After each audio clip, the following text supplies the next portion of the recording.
Summit का आगाज हो गया है। आज उद्योग मंत्री समीर महासेठ ने इसका शुभारंभ किया।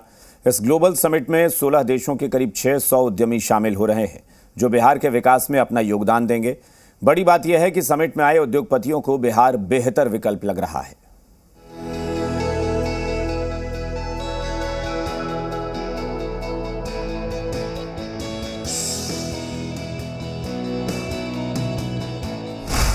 पटना में ग्लोबल इन्वेस्टर्स समिट का शुभारंभ। बिहार में निवेश के लिए 16 देशों का मंथन। बिहार में business connect 2023 global investors summit का शुभारंभ हो चुका है। 2 दिवसीय यानी 13 और 14 दिसंबर को पटना के ज्ञान भवन में आयोजित इस मेगा इवेंट के जरिए महागठबंधन की सरकार देश विदेश से आए उद्यमियों को लुभाने की कोशिश में जुट गई है। उद्योग मंत्री समीर महासेठ ने इसका शुभारंभ किया।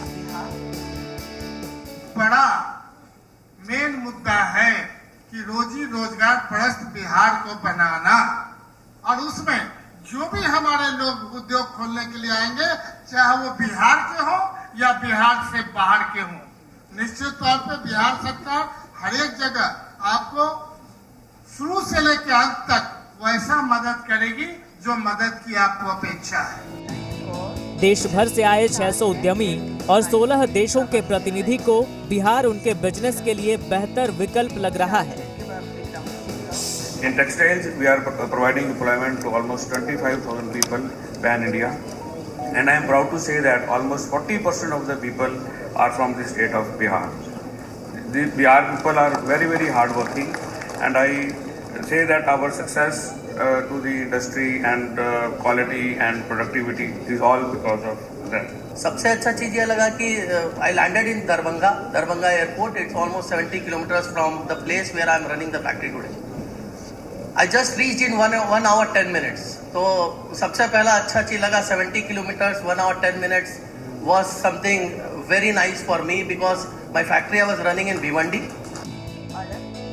वहीं बिहार सरकार निवेश के लिए सब्सिडी, कर छूट और परेशानी मुक्त भूमि लीज के साथ साथ ready to move infrastructure setup की पेशकश कर रही है। सरकार को सूचना प्रौद्योगिकी, खाद्य प्रसंस्करण, कृषि, दूरसंचार, कपड़ा, एथेनॉल और आतिथ्य क्षेत्र में बड़े निवेश की उम्मीद है। In terms of power, the second worry of investors, our power consumption has increased from 700 megawatt 10 years ago to 7,000 megawatts now.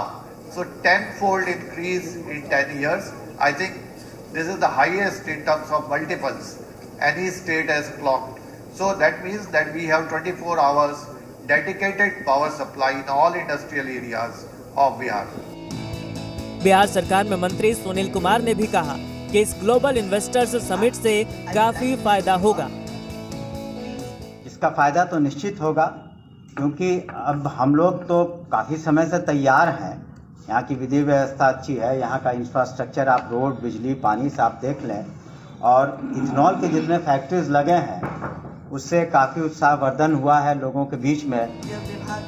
वहीं आरजेडी ने भी इस समिट के सार्थक परिणाम की बात कही है। देखिए, बिहार इन्वेस्टर मीट बिहार की सरकार ने आयोजित की है और पूरी उम्मीद और आशा भी है कि बिहार के विकास में जो उद्योगपति घराना है वो मदद ही नहीं करेगा बल्कि बिहार को भरपूर सहयोग करेगा। इसके सार्थक रिजल्ट भी आएंगे, परिणाम भी आएंगे। कांग्रेस ने भी इस इवेंट को अच्छा बताया है। बहुत ही अच्छा इवेंट है। इन्वेस्टर्स का आना, बड़ी बड़ी कंपनियों का आना, और जो जानकारी मिली है कुछ एमयू वगैरह भी साइन हो भी गए, तो यह बिहार के लिए एक बहुत ही अच्छी पहल है। राज्य सरकार को, मुख्यमंत्री जी को मैं इसके लिए धन्यवाद देता हूँ। बीजेपी ने भी बिहार में निवेश के लिए अच्छा माहौल बताया। हालांकि महागठबंधन की सरकार की आलोचना भी की। आजादी के बाद सबसे ज्यादा इन्वेस्ट बिहार के अंदर हुआ। देश के प्रथम मुख्यमंत्री श्री बाबू के समय, और जब से श्रीमान लालू प्रसाद यादव आए, जंगल राज की ओर मुड़ा बिहार।